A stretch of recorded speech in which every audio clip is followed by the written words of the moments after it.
Hello. Synthesis के इस episode में हम देखेंगे कॉम्प्लेक्स सेंटेंस कैसे बनाया जाए। कॉम्प्लेक्स सेंटेंस क्या होता है? ऐसे वाक्य जिनमें एक प्रिंसिपल क्लॉज तथा शेष सभी सबऑर्डिनेट क्लॉज होते हैं। क्लॉज के बारे में आपको अलग से बताया जा चुका है। उपवाक्य, वाक्य के एक हिस्से को जिसमें कम से कम एक फिनिट वर्ब हो उसे उपवाक्य या क्लॉज कहेंगे। तो किसी वाक्य में एक से अधिक क्लॉज होंगे तो वो कॉम्प्लेक्स या कंपाउंड सेंटेंस होगा। तो कॉम्प्लेक्स और कंपाउंड में डिफरेंसेस ये है कि कॉम्प्लेक्स में जो उपवाक्य होंगे, क्लॉज होंगे, उनमें एक प्रिंसिपल क्लॉज होगा, शेष सबऑर्डिनेट क्लॉज होंगे, अर्थात उस पर निर्भर होंगे। एक उपवाक्य पर दूसरे उपवाक्य निर्भर होंगे। जबकि कंपाउंड में ऐसा नहीं होता है, उसमें सभी उपवाक्य स्वतंत्र होते हैं और वे कोऑर्डिनेटिंग कंजंक्शन से जुड़े होते हैं। तो उसको अलग से हमने पढ़ा भी है और फिर देखेंगे। अभी फिलहाल कॉम्प्लेक्स सेंटेंस बनाना सीखते हैं। तो कॉम्प्लेक्स सेंटेंस में क्लॉज की जरूरत है। क्लॉज कितने प्रकार के होते हैं ये भी हम जानें। जो एक तो प्रिंसिपल क्लॉज हो जाएगा और दूसरे जो सबऑर्डिनेट क्लॉज होंगे। तो सबऑर्डिनेट क्लॉज वाक्य का हिस्सा जो उपवाक्य है वह किस तरह से प्रयोग हो रहा है, किस काम आ रहा है। अगर वह नाउन के जगह पर प्रयोग हो रहा है तो उसे नाउन क्लॉज कहेंगे, और अगर वह एडजेक्टिव की जगह प्रयोग हो रहा तो उसे एडजेक्टिव क्लॉज कहेंगे। और इसी प्रकार से अगर वह एडवर्ब की जगह यूज हो रहा है तो उसे एडवर्ब क्लॉज कहेंगे। इस प्रकार से हम जाने कि सबऑर्डिनेट क्लॉज तीन प्रकार के होते हैं। पहला नाउन क्लॉज, दूसरा एडजेक्टिव क्लॉज, तीसरा एडवर्ब क्लॉज। अब हम नाउन क्लॉज की चर्चा करेंगे। नाउन क्लॉज 5 प्रकार के होते हैं। पहला होता है subject to the verb. Subject to the verb क्या होता है? जब वह क्लॉज सब्जेक्ट के स्थान पर यूज हो। वाक्य का सब्जेक्ट कहाँ होता है? आपने सामान्यतः वाक्यों में देखा है हमेशा कि सब्जेक्ट प्रारंभ में होता है। तो सेपरेट सेंटेंस है, you are a thief, it is known to all.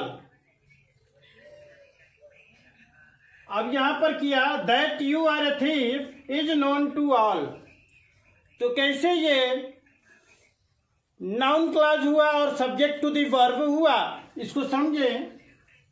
Is known ये वर्ब है सेंटेंस में, और यहां पर ये इतना हिस्सा एक क्लॉज है और इतना हिस्सा एक क्लॉज है, क्योंकि इसमें भी वर्ब का यूज हुआ है और इसमें भी वर्ब का यूज हुआ है। आर, इज, तो 2 क्लॉज हुए। और यहां पर देखें कि जैसे आप कहते महात्मा गांधी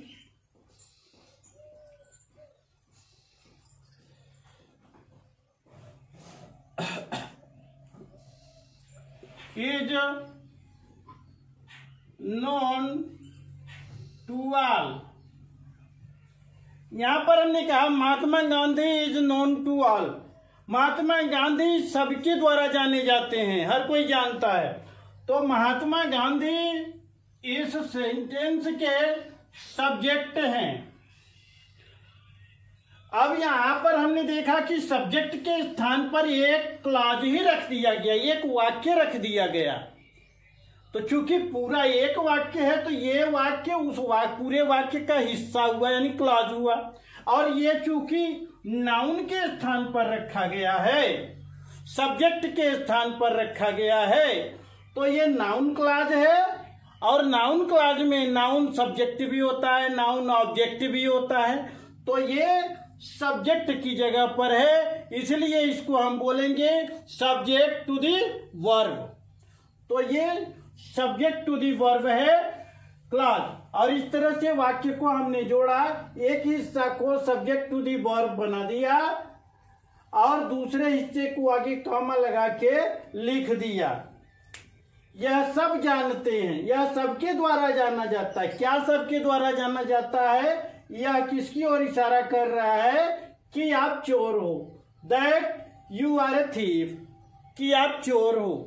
तो चोर हो इसमें वाक्य में क्रिया है, तो ये इतना एक वाक्य हुआ, वाक्य का हिस्सा हुआ, उपवाक्य हुआ है अर्थात क्लॉज हुआ। और चूंकि सब्जेक्ट के स्थान पर है इसलिए सब्जेक्ट टू दी वर्ब हुआ, वर्ब का सब्जेक्ट हुआ।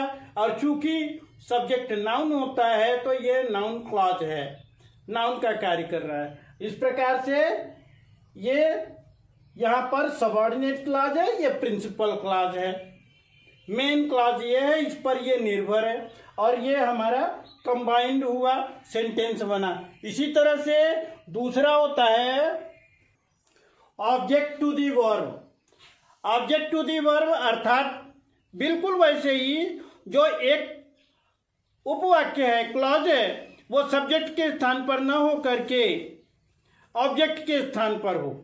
एग्जाम्पल्स आप देख रहे हैं, Ram is a dull boy एक सेंटेंस है और एवरी टीचर नोज इट, हर अध्यापक ये जानता है। राम एक कमजोर लड़का है, बुद्धि में कमजोर, डल।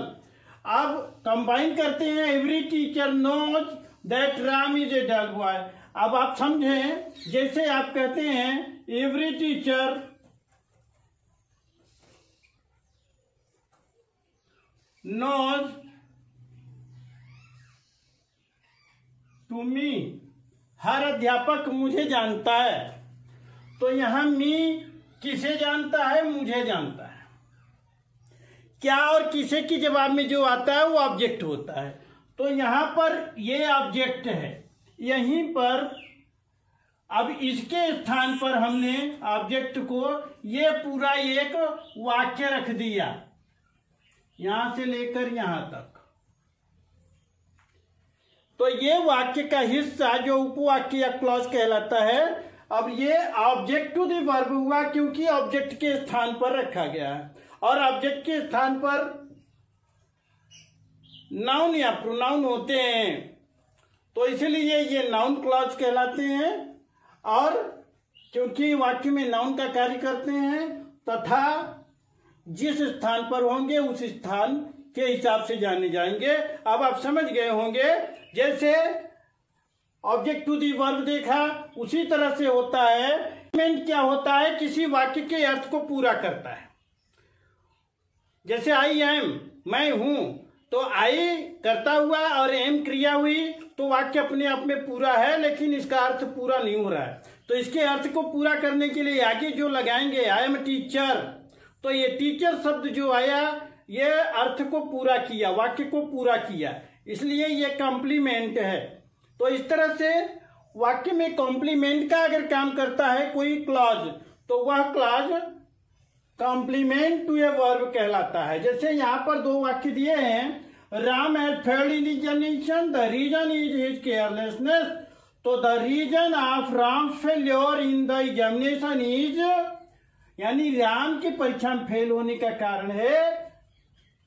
अब क्या है उसको आगे बताते हैं, वही कॉम्प्लीमेंट हो जाता है, ही इज केयरलेस। अब चूंकि एक क्लॉज को रखना है, यानी उसमें एक वर्ब होनी चाहिए।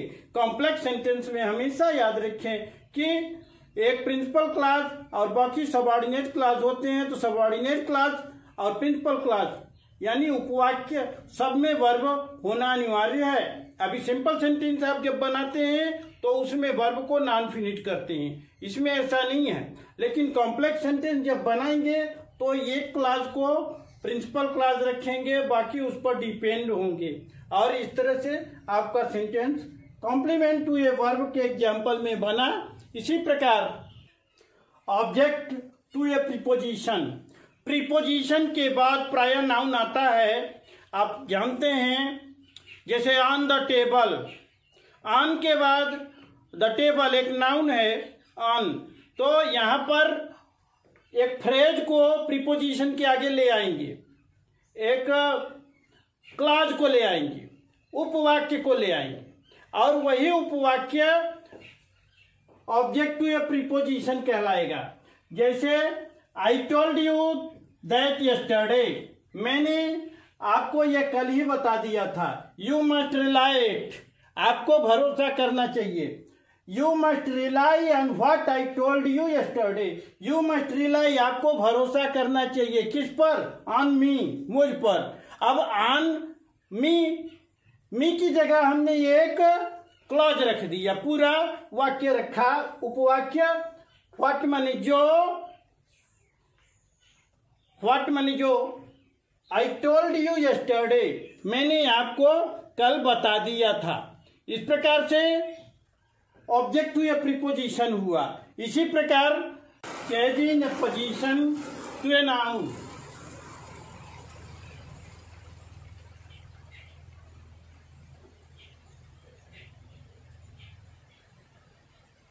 चेंजिंग ए पोजीशन क्या होता है आपको बताया जा चुका है। आपने पिछले एपिसोड्स में देखा होगा, जब सिंपल सेंटेंस बना रहे थे आप, तो चेंजिंग ए पोजीशन का यूज किया था, यानी दो कॉमा के बीच में एक विशेषता को रख दिया जाता है।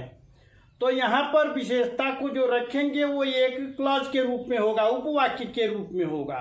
जैसे दिया है Gandhi ji was shot dead, Gandhi ji को गोली मार दी गई। The news spread all over the country like wild fire, समाचार पूरे देश में जंगल की आग की तरह फैल गई। तो कहते हैं the news spread all over the country like a wild fire. आपने एक सेंटेंस बनाया है, बीच में दो कॉमा के बीच में दूसरे बात को, दूसरी विशेषता को भी एक सेंटेंस के रूप में रख दिया। That Gandhi ji was shot dead, तो Gandhi ji was shot dead को आपने यहाँ बीच में जो रखा, यही चेंजिंग ए पोजीशन है। इस प्रकार से चेंजिंग ए पोजीशन की मदद से भी कॉम्प्लेक्स सेंटेंस बनाते हैं, जब एक सबऑर्डिनेट क्लॉज को अपोजिशन के रूप में रख दिया जाता है। अब थोड़ा ये जान लें कि नाउन क्लॉज कुल मिलाकर के ये होता है जो वाक्य में नाउन का कार्य करता है। क्लॉज यानी उपवाक्य, उपवाक्य नाउन के स्थान पर यूज होता है, नाउन के रूप में यूज होता है। तो नाउन क्लॉज बनाते समय अक्सर आपने देखा कि दैट का यूज हो रहा है। दैट का अर्थ की या जो, इस अर्थ में लिया जाता है। इसके अलावा व्हाट, व्हेन, वेयर जो क्वेश्चन वर्ड थे,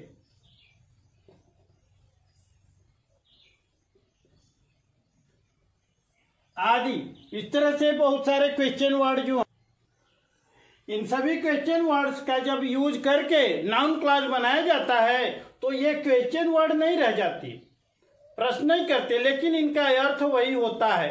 ये क्या, क्यों, कैसे की जगह ज्या, ज्यों, जैसे आदि के रूप में प्रयोग होते हैं। तो जो, ज्यों, जैसे हम व्यवहारिक रूप से बोलते तो नहीं है, लेकिन इनका अर्थ वही होता है। जैसे एग्जाम्पल देखते हैं कुछ।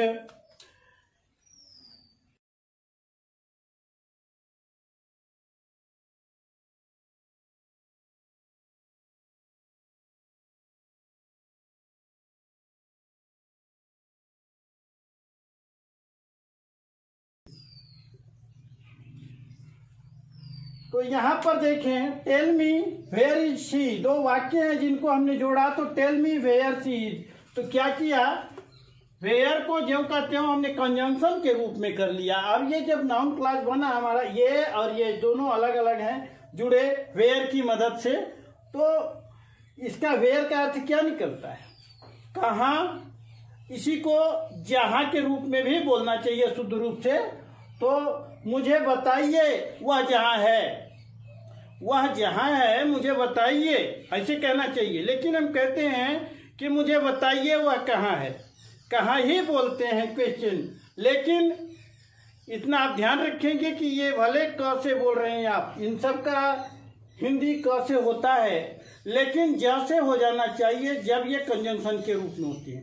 दूसरी पहचान ये है कि जब इंग्लिश में लिखे हुए रहेंगे तो ये सिंपल सेंटेंस आगे, अर्थात ये जो अफर्मेटिव के रूप में होगा, ये वर्ब जो होगी वो सब्जेक्ट के बाद होगी, क्वेश्चन मार्क नहीं रहेगा। ये क्वेश्चन है और ये क्वेश्चन नहीं है, जबकि अर्थ दोनों का वही है। ये कॉम्प्लेक्स बना है। तो इस तरह से इन शब्दों का जब यूज करेंगे आप ये क्वेश्चन वर्ड का कंजंक्शन के रूप में, तो ये क की बजाय ज के रूप में आते हैं। जैसे व्हेन, टेल मी एक वाक्य हो गया, व्हेन विल यू कम, आप कब आओगे, मुझे बताइए आप कब आओगे, दो वाक्य हुए।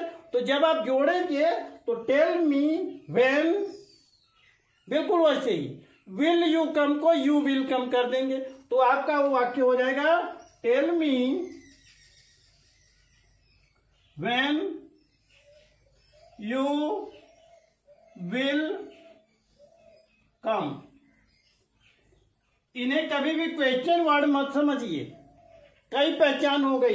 एक तो ये वाक्य के बीच में आए, क्वेश्चन वर्ड हमेशा वाक्य के प्रारंभ में आती हैं, तो ये वाक्य के प्रारंभ में नहीं है तो क्वेश्चन वर्ड नहीं है, कंजंक्शन है। यहाँ पर ये क्रिया यहाँ है, ये पूरा ये क्लॉज है, और ये क्रिया यहाँ भी लगी है, तो ये भी अपने आप में एक उपवाक्य है, क्लॉज है। इस तरह से दोनों क्लॉज को हम इस कंजंक्शन की मदद से जोड़ रहे हैं, तो ये कंजंक्शन क्वेश्चन वर्ड का काम नहीं कर रहा है। इसे वास्तव में शुद्धता पूर्वक ज्ञा के रूप में बोलना चाहिए, कब की बजाय जब हो जाएगा। तो मुझे बताइए जब आप आएंगे, जब आप आएंगे मुझे बताइए। तो कब कह देते हैं, मुझे बताइए आप कब आएंगे, ऐसे कह देते हैं। तो भले बोलचाल में हम ऐसे बोले, लेकिन इनको समझें कि ये ज के अर्थ में यूज होते हैं। इस तरह से इस एपिसोड के अंतर्गत हमने नाउन क्लॉज के बारे में समझा, और उम्मीद है आप समझे होंगे और प्रयास करेंगे।